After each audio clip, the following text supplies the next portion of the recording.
Eu convido você a abrir a palavra do Senhor mais uma vez, agora na primeira epístola, segundo nos escreveu o apóstolo João, no capítulo 5. Estamos na última parte dessa carta que estudamos, ou que temos estudado, e eu convido então você a acompanhar a leitura que farei em 1 João 5, do verso 1 a 21. Essa é a terceira parte que estamos estudando desse capítulo. Diz assim, portanto, a palavra do Senhor. Mesmo assentados, mas de modo reverente, estejam atentos à leitura da palavra do nosso Deus, que diz assim: todo aquele que crê que Jesus é o Cristo é nascido de Deus, e todo aquele que ama o que o gerou, também ama o que dele é nascido. Isso conhecemos que amamos os filhos de Deus quando amamos a Deus e praticamos os seus mandamentos. Porque este é o amor de Deus, que guardemos os seus mandamentos. Ora, os seus mandamentos não são penosos, porque todo o que é nascido de Deus vence o mundo. E esta é a vitória que vence o mundo, a nossa fé. Quem é o que vence o mundo, senão aquele que crê ser Jesus, o Filho de Deus? Este é aquele que veio por meio de água e sangue, Jesus Cristo, não somente com água, mas também com água e com o sangue. E o Espírito é o que dá testemunho, porque o Espírito é a verdade. Porque há três que dão testemunho no céu: o Pai, a Palavra e o Espírito Santo. Esses três são um. Esses três são os que testificam na terra: o Espírito, a água e o sangue. E os três são unânimes num só propósito. Se admitimos o testemunho dos homens, o testemunho de Deus é maior. Ora, este é o testemunho de Deus que ele dá acerca do seu Filho. Aquele que crê no Filho de Deus tem em si o testemunho. Aquele que não dá crédito a Deus o faz mentiroso, porque não crê no testemunho que Deus dá acerca do seu Filho. E o testemunho é este, que Deus nos deu a vida eterna, e esta vida está no seu Filho. Aquele que tem o Filho tem a vida, aquele que não tem o Filho de Deus não tem a vida. Essas coisas vos escrevi, a fim de saberdes que tendes a vida eterna, a vós outros que credes em o nome do Filho de Deus. E esta é a confiança que temos para com Ele, que se pedirmos alguma coisa segundo a sua vontade, Ele nos ouve. E se sabemos que Ele nos ouve quanto ao que lhe pedimos, estamos certos que obtemos os pedidos que lhe temos feito. Se alguém vir a seu irmão cometer pecado não para a morte, pedirá e Deus lhe dará vida aos que não pecam para a morte. Há pecado para a morte, e por esses não digo que rogue. Toda injustiça é pecado, e há pecado não para a morte. Sabemos que todo aquele que é nascido de Deus não vive em pecado. Antes, aquele que nasceu de Deus o guarda, e o maligno não lhe toca.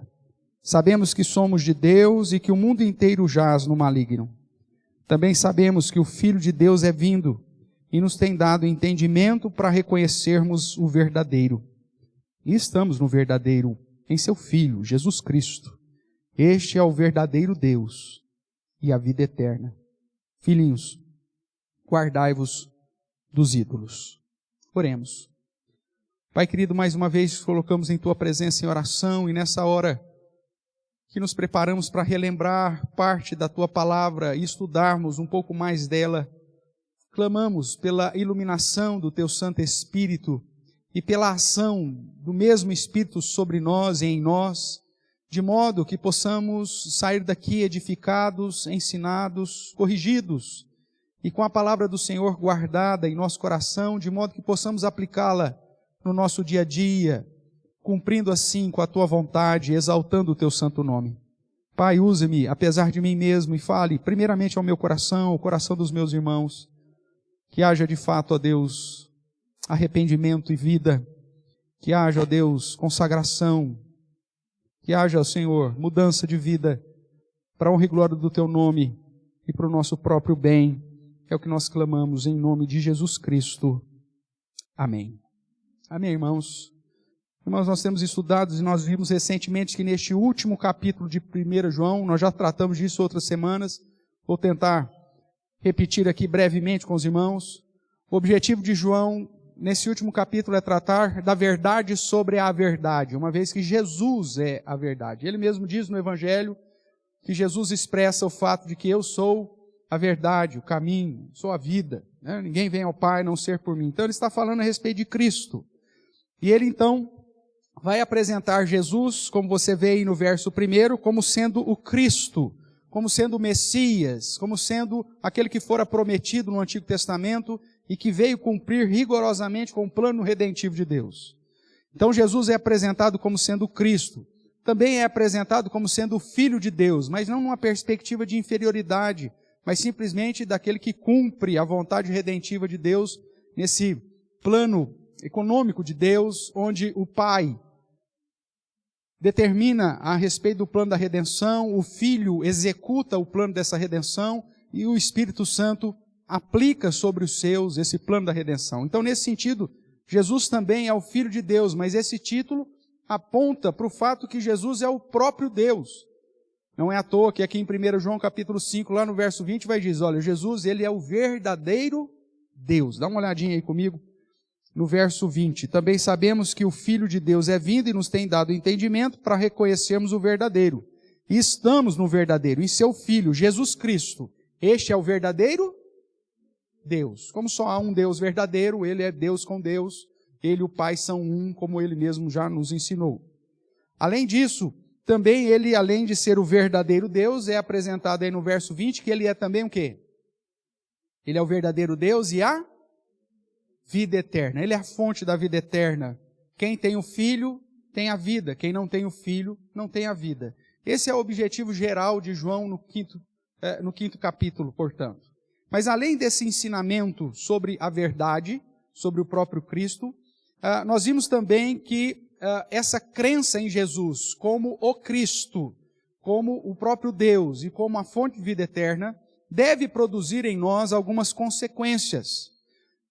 Primeiramente, veja aí no verso 1, ele diz, todo aquele que crê que Jesus é o Cristo, o que acontece com ele?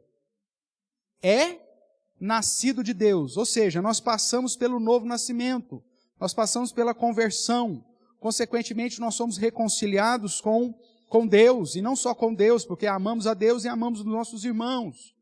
Também vamos ver que como consequência da nossa fé e da nossa confissão de fé em Jesus, como o Cristo, como Deus e como a fonte de vida eterna, nós vamos então andar em obediência, porque aquele que é nascido de Deus não vive na prática do pecado, mas ele guarda os mandamentos do Senhor, mandamentos que não são penosos para nós, porque estamos reconciliados com Deus. Então ele anda em obediência. Além disso, ele preserva o testemunho, o mesmo testemunho que o próprio Deus deu quando de momentos específicos do ministério terreno de Jesus, dizendo do céu, esse é o meu filho, em quem comprazo. Por isso, refere-se à água do batismo, refere-se também ao sacrifício de Cristo, quando ele foi ferido no seu lado por uma lança romana, e dali sai água e sangue, e o centurião mesmo diz, esse verdadeiramente é o Filho de Deus. Então, todos esses testemunhos, da água com sangue, depois o testemunho no céu, o Pai, falando, este é o meu Filho, quem comprazo, o próprio Espírito Santo descendo sobre Jesus, e a água e o sangue, tanto o batismo quanto a sua morte, e a sua paixão e o seu sofrimento, apontam para aquilo que de fato Cristo é. E nós que cremos em Jesus, portanto, somos impactados com esse testemunho, ao ponto que também pregamos esse testemunho, falando a respeito de Jesus como sendo aquele que ele mesmo disse ser. Nós preservamos, portanto, o testemunho da verdade. E por fim, vimos que, como consequência da nossa confissão cristológica, nós desfrutamos de uma vida de comunhão com Deus. Nós oramos e Deus nos responde, Deus nos preserva, Deus nos guarda, Deus nos livra dos pecados para a morte, Deus, inclusive, nos usa para alcançarmos e sermos instrumento na vida daqueles que, porventura, têm o pecado, não o pecado para a morte, mas para que sejam resgatados segundo a graça do Senhor. Desse modo, irmãos, quem assim crê a respeito de Cristo e vive no padrão dos nascidos de Deus, passam pelos testes que o apóstolo João apresenta na sua primeira carta. Nós já estudamos durante toda a sequência aqui de João quais são esses testes. O primeiro teste, chamado teste social, onde diz que o verdadeiro crente, ele ama a Deus. E esse amor a Deus se reflete no amor ao irmão. Um amor de fato, de verdade, um amor não só de palavra, mas de fato e verdade, como nós já estudamos. Esse nascido de Deus, ele passa também pelo teste moral. Ou seja, o verdadeiro crente, ele conhece a Deus, ele conhece os seus mandamentos, e ele pratica tais mandamentos, ele pratica a justiça. Ou como nós já vimos em vários momentos, João falando aqui, ele não vive na prática do pecado. E ele passa também pelo teste doutrinário, onde sabemos que o verdadeiro crente confessa o Deus Trino, Jesus como Deus verdadeiro, não como um líder, não como um homem ungido, não como um profeta simplesmente, não como um espírito evoluído, mas sim o próprio Deus encarnado, como João nos apresenta no Evangelho. O Verbo se fez carne, habitou entre nós, vimos a sua glória como do unigênito do Pai. E todos aqueles que nele crê, é dado o poder de serem feitos filhos de Deus. E estes não nascem pela sua própria vontade, ou da vontade da carne, ou do sangue, mas da vontade de Deus, mostrando que essa ação em nos resgatar vem exatamente da ação mono de Deus. Essa maneira de agir e de buscar e de alcançar o pecador, trazendo a salvação através da obra de Cristo. Então Jesus tem que ser o nosso verdadeiro Deus, o nosso Salvador, e portanto devemos seguir os seus passos e devemos seguir os seus ensinos. Se vivemos desse modo, podemos então ter a plena certeza que somos nascidos de Deus e que fomos alcançados pela graça do Senhor. Se nós reprovamos em algum desse teste, então algum problema há, e na verdade nós não entendemos absolutamente nada, e talvez não tenhamos sido alcançados por esse amor irresistível, por essa graça irresistível, e portanto então é necessário que haja passar ainda pelo novo nascimento, e é necessário que talvez você entenda a importância de se arrepender e de confessar Jesus como seu Senhor. Quando olhamos ainda aqui para o último capítulo de 1 João, nesse contexto, nos é assegurado que aqueles que confessam Jesus e andam dentro do padrão dos nascidos de Deus, esses têm a vida eterna. Essa é a segurança que João nos dá. Porém, essa vida, ou para esta vida, essa vida que estamos vivendo agora, também nos é assegurado alguns benefícios. O foco não é simplesmente a eternidade, dizendo a respeito da vida eterna, da salvação, da redenção, mas também olhando para os nossos dias, para a era presente. E aqueles que creem em Cristo hoje, além de já terem assegurados a vida eterna, na perspectiva da era vindoura, também recebe benefícios hoje, na era presente. E é justamente sobre isso que João nos fala também nesse último capítulo, falando sobre a vitória dos nascidos de Deus. A vitória daqueles que passaram pelo novo nascimento, aqueles que foram alcançados pela graça de Deus, daqueles que amam a Deus e amam os seus irmãos, daquele que crê em Jesus como o próprio Deus, o Messias, o Cristo, e daqueles que consequentemente confessam e vivem numa prática de justiça e de temor a Deus. Qual que é a vitória que todos os crentes possuem, então, nesta era presente, nesta vida agora? Nós vimos a semana passada que a primeira vitória é a vitória sobre o mundo. Dê uma olhada comigo aí no verso de número 4, do capítulo 5. Mantenha a sua Bíblia aberta. Diz assim: porque todo o que é nascido de Deus vence o quê? Vence o mundo. E esta é a vitória que vence o mundo, a nossa fé. A primeira vitória, portanto, é que nós não somos mais influenciados pelo mundo. Nós sabemos que o nascido de Deus, ele permanece na vontade do próprio Deus. Ele não se deixa levar pelos desejos do mundo, como nós vimos aqui em 1 João capítulo 2, do verso 15 a 17. Uma vez que a concupiscência da carne, a concupiscência dos olhos, a soberba da vida, ou o amor ao mundo é passageiro. Como vimos também em Tiago, que diz que não é possível amar a Deus e ao mundo ao mesmo tempo. Ou como vimos em Gálatas, que nos apresenta que se andamos no Espírito, nós não satisfazemos mais a concupiscência da carne, ou a concupiscência que o mundo nos aplica como sendo algo a ser seguido. A primeira vitória, portanto, por crermos em Jesus, é saber dizer não para o mundo, para o sistema mundo, para a sedução do mundo, para esse mundo caído. Esse que é nascido de Deus, ele tem Deus em si e Deus permanece nele. Veja aí comigo, capítulo 4 de 1 João, verso 15. Se você está com a Bíblia aberta aí, vai ser fácil encontrar. O verso 15 do capítulo 4 diz: aquele que confessar que Jesus é o Filho de Deus, o que acontece? Deus permanece nele e ele em Deus. Se Deus está em nós, se o seu Espírito age em nosso coração, se nós somos o templo do Espírito Santo, e se estamos vivendo e andando no Espírito, obviamente que nós vencemos o mundo, a inclinação que o mundo. O fato de sermos, portanto, nascidos de Deus, nos conduz a viver em novidade de vida, a vencer o assédio da grande meretriz, a chamada Babilônia, que é o sistema mundo, como nos diz Apocalipse. Essa Babilônia, que é um dos aliados de Satanás e que tenta nos desviar do caminho, com uma taça de ouro, uma taça de devassidão, tentando nos chamar para si, prometendo alegrias, prazeres e toda sorte de luxúria. Mas aquele que crê em Cristo, aquele que vive como nascido de Deus, ele vence o mundo. Ele sabe que o mundo o odeia, ele sabe que o mundo não conhece a Deus e por isso então quer nos tirar da presença do Senhor. Sabe que esse mundo nos persegue. E aí nós vimos todos esses versos a semana passada. Se você depois quiser dar uma refletida, pega lá na playlist e ouça a mensagem do domingo anterior. Vimos, portanto, irmãos, que estamos em guerra com um mundo que tem como palavras-chave que nós devemos tolerar, que nós devemos desejar mais, que nós devemos aceitar as práticas do nosso dia. E é justamente o contrário que a palavra de Deus ensina para todos aqueles que de fato já passaram pelo novo nascimento em Cristo Jesus.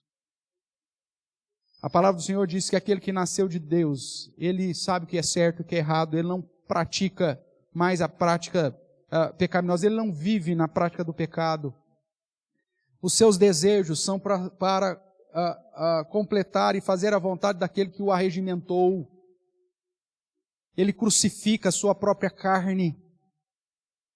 Ele, portanto, não aceita a postura pecaminosa, caída, devassa, que o mundo tenta nos impor. Mas ele se mantém fiel, vencendo o mundo pela sua fé. A segunda vitória, irmãos, que nós observamos daquele que passou pelo novo nascimento, não apenas a vitória sobre o mundo como sistema, mas a vitória sobre a inclinação do nosso próprio pecado. O nascido de Deus, ele recebe a vitória sobre a vida de pecado. O verso 18 aqui de 1 João 5 vai nos dizer assim: sabemos que todo aquele que é nascido de Deus, o que ele faz? Não vive em pecado. Ele vence a vida de pecado. Pastor, ele deixa de ser pecador? Não, não deixa, porque o pecado continua em nós. Mas o pecado não é uma prática cotidiana. No primeiro capítulo de João e no início do segundo capítulo de João, ele diz que nós, se dissermos que não temos pecado, somos mentirosos. Mas ele diz que se porventura pecarmos, devemos nos arrepender e confessar os nossos pecados, que Jesus prometeu nos purificar. E que essa prática, portanto, deve ser constante. Agora, ele não diz isso para que você peque.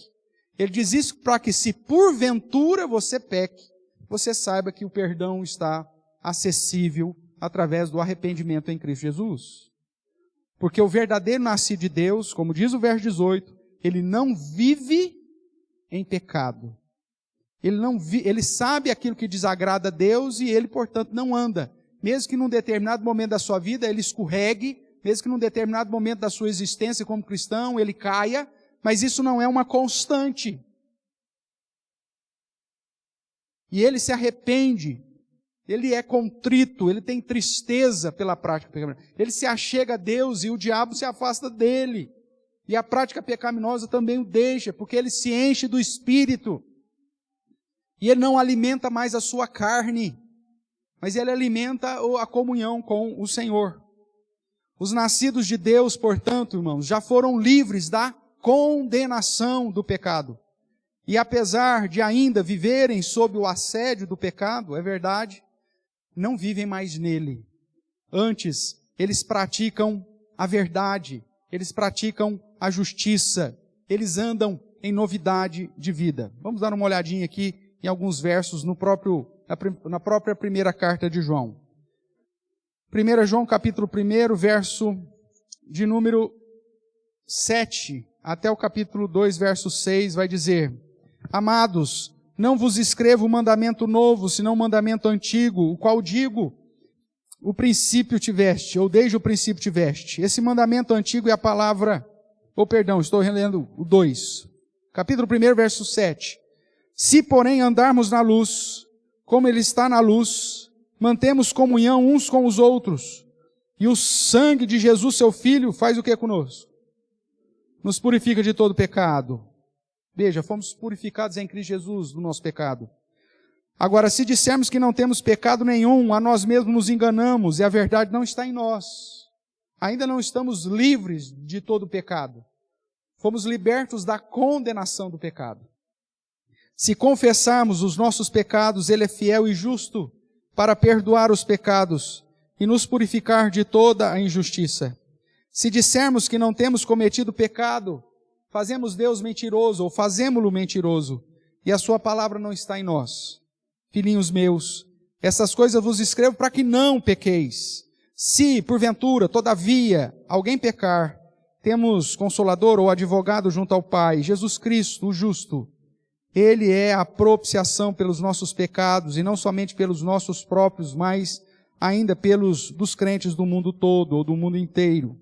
Ora, sabemos o que temos conhecido, por isso, se guardamos os seus mandamentos, aquele que diz, eu o conheço, e não guarda os seus mandamentos, é o que mesmo? É mentiroso, e nele não está a verdade. Aquele, entretanto, que guarda a sua palavra, nele verdadeiramente tem sido aperfeiçoado o amor de Deus. Nisso sabemos que estamos nele. Aquele que diz que permanece nele, esse deve também fazer o quê? Andar assim como ele andou. Aquele que está em Cristo, que nasceu de novo, ele vence a vida de pecado. Ele sabe que o pecado ainda está nele, mas ele está livre da condenação, e mesmo sofrendo as influências e a inclinação e os assédios carnais do seu próprio pecado, ele sabe que em Cristo Jesus, e andando segundo o padrão que o próprio Cristo estabelece, ele vence a vida de pecado. Irmãos, o pecado está dentro de nós, e a palavra do Senhor diz que nós devemos lutar contra ele, que devemos alimentar o Espírito e não a carne, que cumpre a nós dominar. Isso desde Caim já foi dito, que o pecado jaz à porta, o pecado está ali pronto para nos agarrar, e que nós devemos então vencê-lo, e vencemos através da comunhão plena com o próprio Cristo. No capítulo 2 ainda, o verso 12 nos diz, filhinhos, eu vos escrevo, porque os vossos pecados são o quê? Perdoados por causa do seu nome. Quando pecamos, confessamos, deixamos, nos arrependemos, e o próprio Deus nos perdoa. Verso 29 do capítulo 2. Se sabeis que Ele é justo, reconhecei também que todo aquele que pratica justiça é o quê? É nascido dele. Então, se você é nascido de Deus, você pratica o quê mesmo? A justiça. Capítulo 3, verso 6. Todo aquele que permanece nele não vive pecando. Todo aquele que vive pecando não o viu, nem o conheceu. Filhinhos, não vos deixeis enganar por ninguém. Aquele que pratica a justiça é justo, assim como ele é justo. Aquele que pratica o pecado procede de quem? Procede do diabo.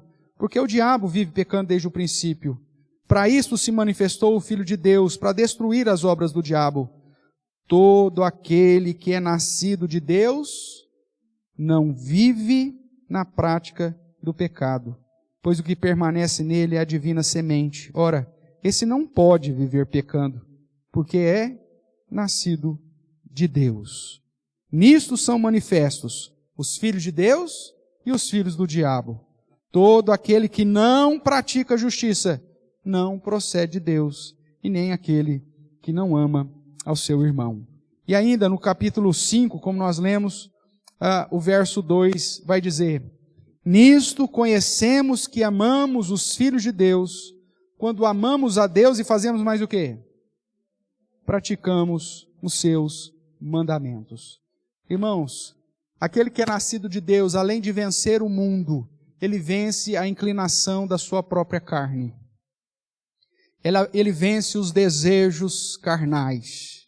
Ele vence a concupiscência da carne, a concupiscência dos olhos e a soberba da vida.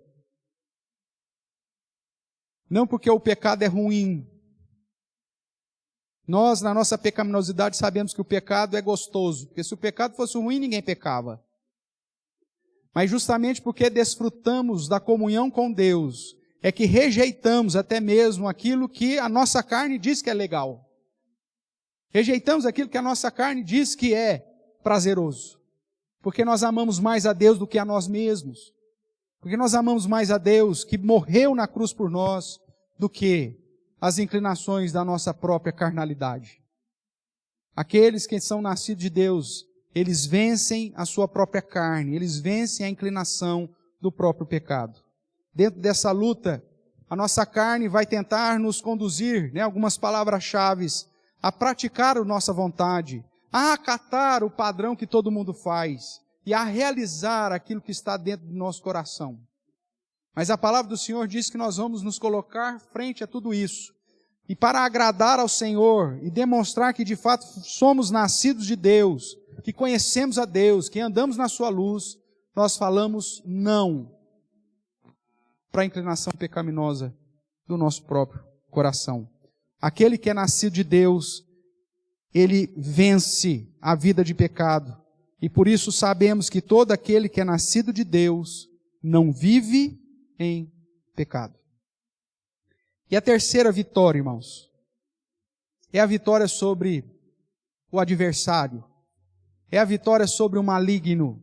É a vitória sobre o diabo, os seus desejos e todos os seus aliados.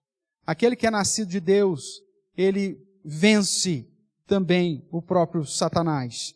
João vai nos apresentar isso durante o capítulo, todos os capítulos, mas aqui no capítulo 5, ainda no verso 18, ele diz: sabemos que todo aquele que é nascido de Deus não vive em pecado, mas antes, aquele, com letra maiúscula, apontando para Cristo, que nasceu de Deus, ou que foi enviado de Deus, essa é a ideia. Jesus, então, nos guarda. E o que acontece quando Jesus nos guarda? O maligno não nos toca. Ou seja, nós temos vencido, inclusive, a ação do próprio Satanás.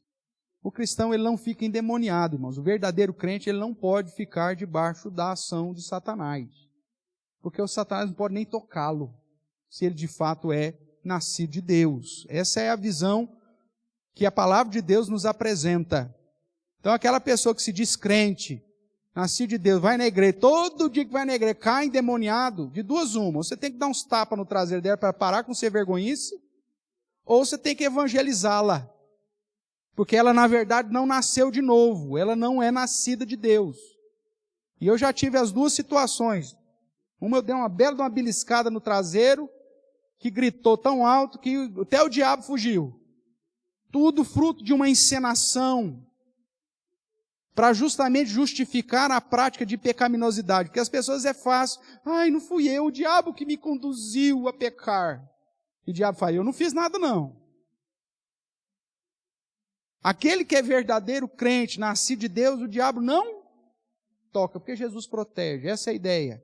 Mas vejamos aí, os nascidos de Deus, irmãos, ele tem a proteção do próprio Deus. Ele receberam da instrução da verdade, a unção do Espírito. Permanece nele a divina semente, por isso Satanás não pode entrar. E, portanto, eles vencem todas as investidas do diabo. Ele está revestido da armadura de Deus. Então, ele vence o maligno que tenta nos derrubar, seja pelo engano, seja pelo medo, seja por suas investidas, mas este suporta todas as coisas, porque Jesus o guarda. Vejamos alguns versos aqui ainda em 1 João, apesar que poderíamos usar aqui infinitos versos em toda a Bíblia, trazendo essa verdade. Capítulo 1, verso 5. Ora, a mensagem que da parte dele temos ouvido e vos anunciamos é esta, que Deus é o quê?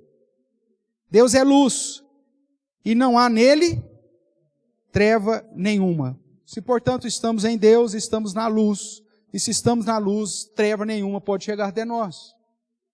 Ainda, agora no capítulo 2, verso 13. Pais, eu vos escrevo porque conheceis aquele que existe desde o princípio. Jovens, eu vos escrevo porque tendes vencido quem? O maligno. Filhinhos, eu vos escrevi porque conheceis o Pai. Pais, eu vos escrevi porque conheceis aquele que existe desde o princípio. Jovens, eu vos escrevi porque sois fortes. A palavra de Deus permanece em vós e tendes vencido o maligno. Por isso, não ameis o mundo, nem as coisas que há no mundo. Se alguém amar o mundo, o amor do Pai não está nele. Veja, portanto, que aquele que está em Deus, ele conhece a Deus, ele conhece a palavra de Deus e por isso vence o maligno.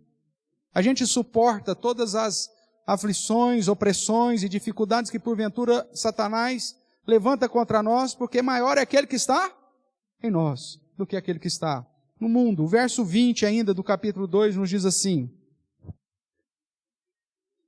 e vós possuís unção que vem do Santo, e todos tendes conhecimento. Por isso é impossível que aquele em que o Espírito Santo habita seja tocado por Satanás. O próprio Deus é a fonte da nossa proteção. Capítulo 3, verso 24. E aquele que guarda os seus mandamentos permanece em Deus, e Deus nele. E nisto conhecemos que ele permanece em nós pelo Espírito que nos deu. Se o Espírito Santo está habitando no seu coração, você vence o maligno, porque o maligno não pode entrar onde Deus habita. O próprio Senhor Jesus ensina isso durante seu ministério terreno, que o problema daqueles que foram recebendo Satanás, e Satanás foi expulso, e Satanás dá uma voltinha pelo deserto, e se aquela casa não foi preenchida, Satanás dá uma olhada, volta e vê que a casa está vazia, e ele volta com mais convidados, e a situação daquela pessoa se torna 7 vezes piores do que a primeira. Não foi assim que Jesus disse? Mas aquele que tem a casa preenchida pelo próprio Deus, se Deus habita em você, no seu coração, a casa está cheia de Deus, o que reserva, o que fica de sobra para o inimigo? Se não continuar indo embora, ele não pode nem te tocar, porque Jesus te protege. Porque Deus habita, o Espírito Santo de Deus habita em você. Capítulo 4, verso 4. Filhinhos, vós sois de quem? Vós sois de Deus, e tendes vencido os falsos profetas. O engano que Satanás traz, a gente vence. Porque maior é aquele que está em vós do que aquele que está no mundo. Eles procedem do mundo. Por essa razão falam da parte do mundo e o mundo os ouve. Nós somos de quem? Nós somos de Deus. Aquele que conhece a Deus nos ouve. Aquele que não é da parte de Deus não nos ouve. E nisto reconhecemos o Espírito da verdade e o Espírito do erro. Quem é de Deus tem o Espírito da verdade. Quem não é de Deus tem o Espírito do erro e por isso é um falso profeta. Veja, você tem Deus, por isso você conhece a palavra de Deus, por isso Deus habita em você, a luz de Deus está em você, o próprio Cristo te guarda e por isso você vence o maligno. Seja lá com seus enganos, com seus ensinos errados, seja lá com o seu medo, seja lá com a sua opressão investida, todo aquele que é nascido de Deus, aquele que de Deus foi gerado, o guarda e o maligno não lhe toca. Por isso, então, voltando aqui para 1 João 5, verso 19, continua. Sabemos que somos de Deus e que o mundo inteiro jaz no quê? Ou seja, aquele que não anda segundo o padrão de Deus está segundo a inclinação, as práticas, os desejos do próprio Satanás. Mas aquele que é nascido de Deus, ele anda em Deus. E a conclusão, portanto, é que ele vence o maligno. As palavras nesse combate é o ensino, né? Geralmente Satanás tende nos trazer ou tenta trazer um ensino errado, mas aquele que conhece a Deus, ele tem todo o conhecimento. Nós vemos que Satanás nos conduz a abraçar as suas inclinações e os seus desejos segundo os seus aliados. E aí nós sabemos que uma palavra-chave é que o próprio Jesus nos protege, Ele nos defende. E Satanás tenta nos conduzir a militar os seus erros e as suas práticas pecaminosas, mas nós que somos de Deus temos o testemunho e, portanto, tratamos daquilo que é das coisas do próprio Deus. Por isso, nós vencemos também o próprio maligno. Concluindo, irmãos, eis os 3 inimigos que a palavra do Senhor nos apresenta: o mundo, a nossa própria carne e o próprio diabo. Dê uma olhadinha comigo, aqui em Tiago, que nós lemos durante a nossa liturgia. Tiago, capítulo 4. E eu quero enfatizar um pouco mais aqui. Verso 1 em diante, nós lemos, mostrando aí sobre a infidelidade, porque nós pedimos, porque queremos esbanjar nossos prazeres. E a ideia aqui, portanto, de 1 a 3, é que nós estamos cobiçando e tentando satisfazer os desejos da nossa própria carne. É essa a ordem que é apresentada. Ele diz: de onde procedem guerras, contendas que há entre vós? De onde, senão dos prazeres que militam na onde? Na vossa carne. Essa é a nosso primeiro inimigo. Os nossos desejos carnais. E a gente pede mal porque pedimos para esbanjar os desejos da nossa própria carne. Senhor, me abençoa. Eu vou ser, nossa, Senhor, se o Senhor me abençoar, Senhor, vai ser maravilhoso, porque eu vou servir o Senhor, eu vou fazer. Mentira do seu próprio coração. Porque na hora que você está na bênção, a primeira coisa que você faz é deixar de vir na igreja, miserável. Crente não pode ficar rico. Ficar rico, compra iate, compra casa na praia, compra pesqueiro. Aí fala assim: pastor, eu estou trabalhando de segunda a segunda, pastor, para trabalhar, para pagar o meu pesqueiro. Agora, domingo não dá para vir na igreja, que é o único dia que dá para ir lá no pesqueiro agora. É o único dia que dá para mim curtir o iate. É o único dia que dá para, fazer o caminho da fé da minha bicicleta de 60 mil reais. Porque eu comprei uma bicicleta de 60 mil, agora vai ficar parada, pastor? Não pode. Não, irmãos, o crente tem que ser humilde mesmo, tem que ser pobre mesmo. Porque aí fala: Senhor, tem que ir lá, porque não tem lugar nem para passear. O meu passeio é ir na igreja. É o lugar que eu posso pôr a melhor roupa. Ganhei um sapato novo, onde que eu vou usar? Na igreja. Porque a gente pede para esbanjar nos nossos próprios desejos. Veja o que ele continua dizendo: cobiçais e nada tendes, matais e invejais e nada podeis obter. Viveis a fazer luta e guerras entre si. A gente fica deprimido porque o vizinho pôs no Facebook que ele comprou uma televisão nova. E nós estamos com aquela de tubo ainda. E aí a gente fica deprimido. Por quê? Porque eu estou cobiçando, porque eu estou invejando. É o desejo da minha carne. É a vaidade do meu próprio coração. Aí o que mais que ele diz? E nada tendes porque não pedis. E ele diz: pedis e não recebeis, porque pedis mal. A gente pede para fazer o quê? O que diz o final do verso 3? Para esbanjardes em vossos prazeres. Inclinação da carne. Esse é nosso primeiro inimigo. Mas aquele que é nascido de Deus, ele não vive mais segundo a inclinação da carne. O seu desejo é fazer a vontade de Deus. Irmãos, a única coisa que vai permanecer toda a eternidade é o seu amor a Deus e a sua causa. Tudo o resto vai passar. O desejo da carne, o desejo dos olhos, a soberba da vida passará. Veja aí o que diz 1 João 2, verso 15. Não ameis o mundo, nem as coisas que há no mundo. Se alguém amar o mundo, o amor do Pai não está nele. Porque tudo que há no mundo, o desejo da carne, o desejo dos olhos, a cobiça, né? E a soberba da vida, a vaidade, não procede do Pai, mas procede de quem? Do mundo. Ora, o mundo passa, bem como os seus desejos, bem como a sua concupiscência. Aquele, porém, que faz a vontade de Deus, permanece eternamente. Voltando aqui para Tiago, então nosso primeiro inimigo é a carne, os desejos da nossa carnalidade, da nossa cobiça, da nossa vaidade, da nossa inveja.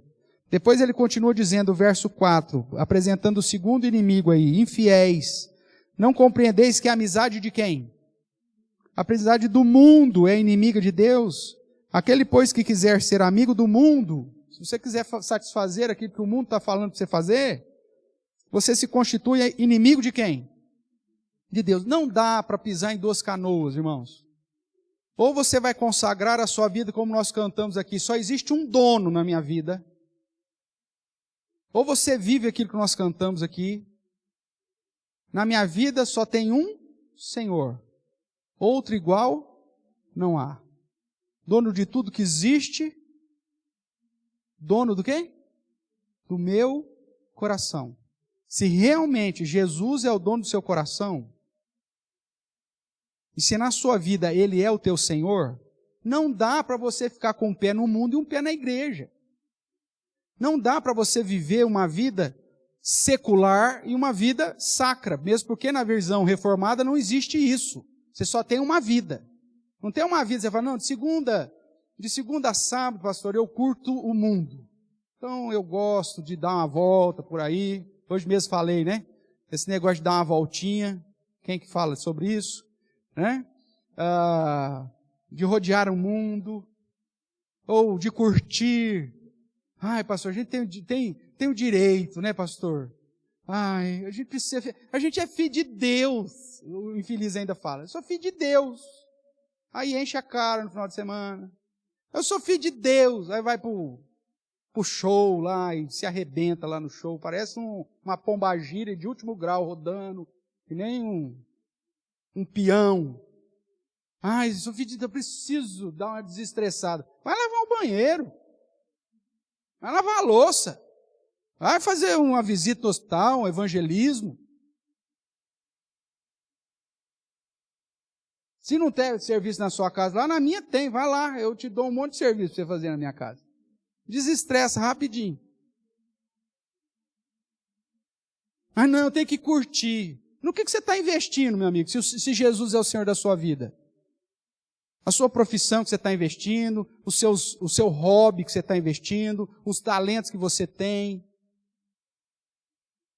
Irmãos, não dá para servir a dois senhores. Ou Jesus é o Senhor da sua vida, ou não é. E como eu já sempre diz, o muro já é do diabo. Ah, pastor, eu estou meio em cima do muro. Viu, pastor? Domingo eu sirvo a Deus, mas de segunda a sábado eu dou uma passeada por aí. Não tem isso. Irmão. Porque se você se torna amigo do mundo, Tiago diz, instantaneamente você se constitui inimigo de Deus. E não pensa você que vir ao culto, ou fazer parte de algum departamento da igreja, vai limpar a sua barra. Não vai, meu amigo. Porque o que Deus diz, diz. E a verdade dele não muda. Então cuidado naquilo que você está investindo na sua vida. Tem pessoas que estão flertando com o inferno.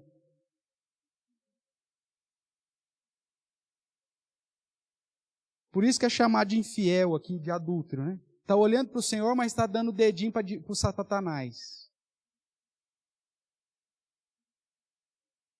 Diz, chega aqui, canta, maravilhoso.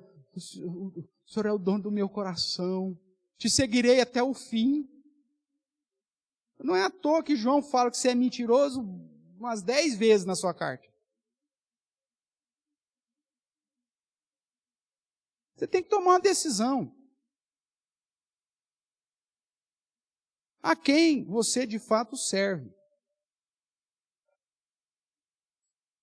Verso 4 ainda. Não compreendeis que a amizade do mundo é inimiga de Deus? Aquele, pois, que quiser ser amigo do mundo, constitui-se o quê? Inimigo de Deus. E o inimigo de Deus, irmãos, está perdido. Não conhece a Deus, não tem Deus, não anda na sua luz. É um grande mentiroso, como João vai dizer. Deus, verso 5, ou supondes que em vão vos afirma a Escritura, é com ciúmes que por nós anseia o Espírito que Ele fez habitar em nós. Se de fato o Espírito Santo habita em você, Ele vai te preservar unicamente para Ele. Ele dá maior graça pelo que diz. Deus resiste aos soberbos, mas dá graça aos humildes. Então o segundo inimigo nosso aí é o mundo. E o terceiro, segundo Tiago, é o próprio diabo. Ele diz, sujeitai-vos, portanto, a Deus, mas resisti a quem? O diabo, ele fugirá de vós. Chegai-vos a Deus, e Ele se chegará a vós outros. Purificai as mãos. E você que é o que pisa em duas canoas, ou seja, você que é de ânimo dobre, uma hora quer ficar com Deus, outra hora quer ficar no mundo com Satanás. Então você que é de ânimo dobre, se pisa em duas canoas, limpa o seu coração. Se arrepende, afligi-vos, lamentai, chorar, converta o vosso riso em pranto, a vossa alegria em tristeza. Anda vestido de pano de saco. Humilhai-vos na presença do Senhor. E aí Ele os exaltará.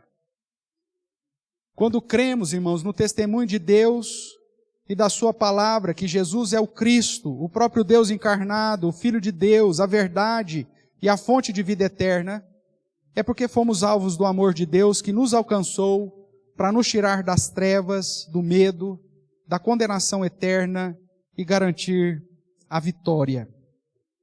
Começamos a viver como um nascido de Deus.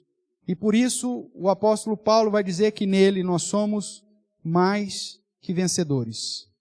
Vencemos o sistema mundo. Vencemos as nossas próprias inclinações pecaminosas. E vencemos as investidas e os erros do maligno.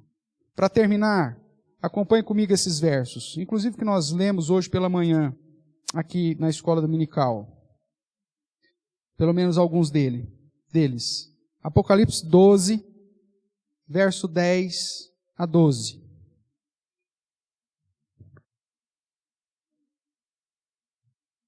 Que é o cântico da vitória daqueles que estão em Cristo. Apocalipse 12, verso 10 a 12. Então ouvi grande voz do céu proclamando, agora veio a salvação, o poder, o reino do nosso Deus e a autoridade do seu Cristo. Pois foi expulso o acusador de nossos irmãos, o mesmo que os acusa de dia e de noite diante do nosso Deus. Eles, pois, o venceram. Nós vencemos o maligno, irmãos. Mas não por nós mesmos. Veja aí, eles, pois, o venceram por causa do quê? Por causa do sangue do Cordeiro. Por causa da palavra do testemunho que deram. E mesmo em face da morte, não amaram a própria vida. Por isso, festejai, ó céus, e vós, o que nele habitais, ai da terra e do mar, pois o diabo desceu até vós, cheio de grande cólera, sabendo que pouco tempo lhe resta. Nós vencemos ao maligno e toda a inclinação desse mundo, através do sangue ou da vitória do Cordeiro. O capítulo ainda 21 aqui de Apocalipse, no verso de número 7, nos assegura, nos diz assim, o vencedor herdará estas coisas, e eu lhe serei Deus, e ele me será filho. Se nós permanecermos fiéis até o fim, nós temos garantido todas essas vitórias, irmãos. E é por isso que lá em Romanos 8,37 diz que nele somos mais que vencedores. Agora, essa vitória é somente para aqueles que nasceram de novo. Aqueles que passaram pelo novo nascimento. O fato de estar na multidão dos que creem não significa nada. Você precisa, de fato, ter se entregado a Jesus como seu único e suficiente Salvador. Você, de fato, precisa reconhecer que é um pecador e que precisa de Deus. Você tem que, tocado pelo próprio Deus, crer na sua palavra, pedir perdão pelos seus pecados e consagrar a sua vida a Jesus se entregando a Ele, como nós cantamos, se consagrando de modo até o fim.